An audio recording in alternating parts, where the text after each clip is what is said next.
पाठशाला में आपको अब नीतीश राज में गिरते पुल का चैप्टर दिखाता हूं, जिसने मोदी विरोध का एजेंडा पोस्ट कर दिया।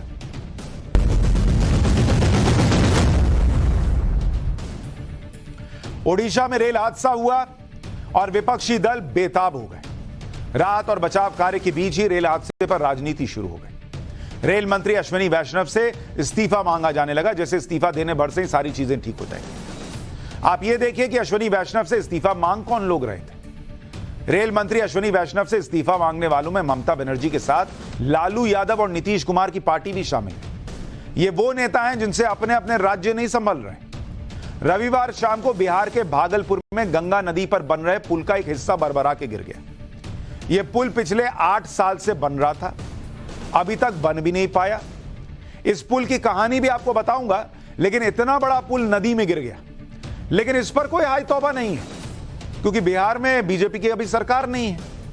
यही किसी गुजरात में, मध्य प्रदेश में कहीं और गिरा दीजिए, उसके बाद देखिए कैसे लोग निकल कर आते हैं। सन्नाटे वाला माहौल है अभी, किसी से इस्तीफे की मांग नहीं हो रही।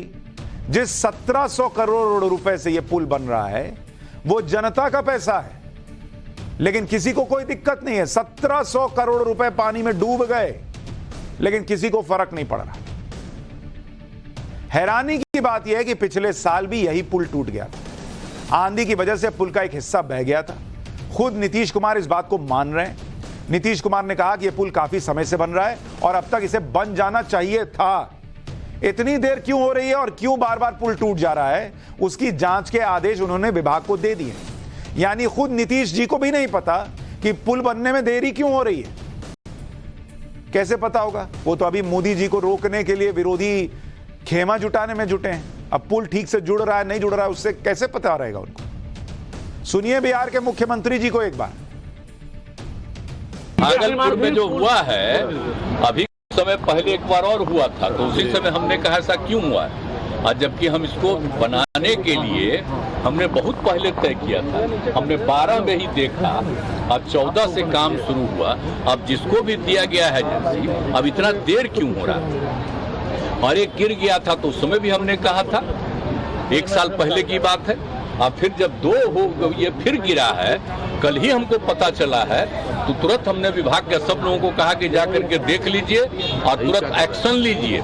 ये कोई तरीका नहीं, अब तक तो हो जाना चाहिए था जी। बहुत हो गया है, देर हुआ है, तो काहे के लिए ऐसा कोई होता है, एजेंट कोई बना रहा है, इतना देर क्यों कर रहा है? उसको बड़ा तकलीफ हुआ, इसलिए हमने कह दिया कि उसको तत्काल देखिए। अब ठीक नहीं बना रहा है, तभी गिर जा रहा है भाई। इसका मतलब तो और मजबूती से बनना चाहिए था, बन करके और तैयार हो जाता, लोगों को कितनी खुशी। हम कितना पहले जा करके एक चीज को देख करके कराए हुए।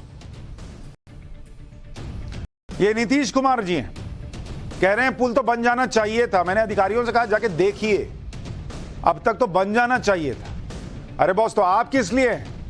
अधिकारियों को पहले बुला के रिव्यू मीटिंग नहीं करते हैं क्या कि ये पुल वहां बनना था, बना कि नहीं बना? सब राम भरोसे चल रहा है बिहार में, और इनको देश का प्रधानमंत्री बनना है। सोचिए, देश के प्रधानमंत्री बनेंगे, उसके बाद क्या ही क्या होगा, और फिर कहेंगे अरे ये तो हो जाना चाहिए था। बिहार में जो पुल गिरा उसकी कहानी सुनिए, वो भी जबरदस्त है।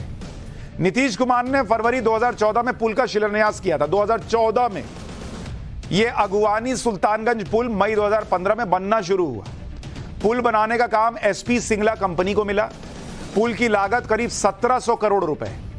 4 लेन के इस पुल की लंबाई 3 किलोमीटर से ज्यादा है। पिछले 8 साल से पुल बन ही रहा है। अप्रैल 2022 में भी पुल का एक हिस्सा आंधी की वजह से गिर गया था। इस पुल को 2019 में बनकर हो जाना था। अब तक 6 बार डेडलाइन मिस हो चुकी है। 6 बार डेडलाइन मिस हुई है, और नीतीश जी अब कह रहे हैं कि अरे ये तो बन जाना चाहिए था। दिसंबर 2023 में पुल का उद्घाटन होना था, लेकिन अब वो डेडलाइन भी टल गई है। नीतीश जी इतना इधर उधर मिलने में बिजी हैं, उनको टाइम मिलेगा।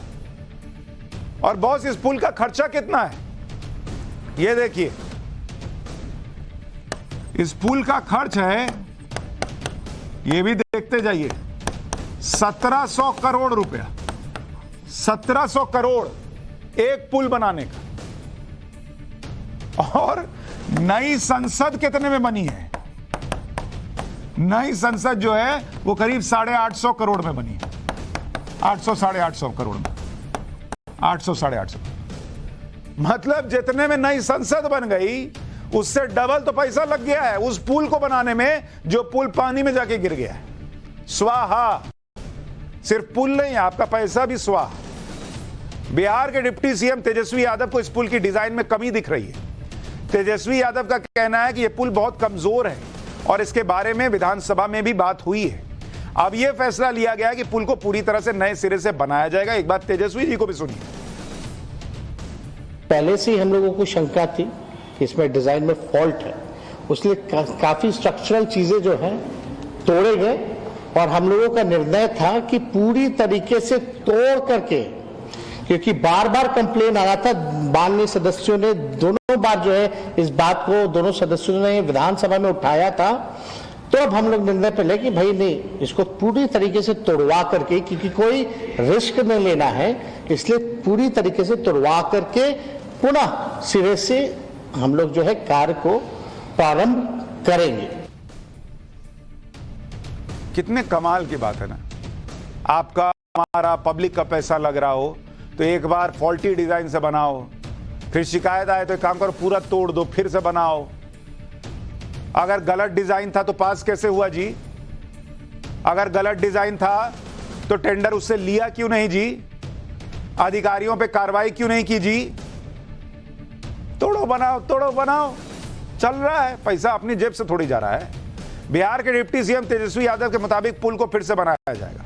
जनता के 1700 करोड़ रुपए गंगा में बह गए, इससे ना सीएम ना डिप्टी सीएम किसी को कोई परेशानी नहीं। बिहार जैसे पिछड़े राज्य में पैसों की बर्बादी हैरान करती है, क्योंकि यही लोग आधे टाइम रोते रहते हैं कि बिहार के पास पैसा नहीं है। उससे ज्यादा हैरान करता है बिहार के नेताओं का रवैया। अगर ये पुल फिर से बनेगा तो इसे बनने में फिर से सालों लगेंगे, हजारों करोड़ रुपए का टेंडर निकाला जाएगा और इसकी कोई गारंटी नहीं कि जो नया पुल बनेगा वो गिरेगा नहीं या फिर आंधी और तूफान में ढह नहीं जाएगा। लेकिन चल रहा है और इन लोगों को पीएम बनना है।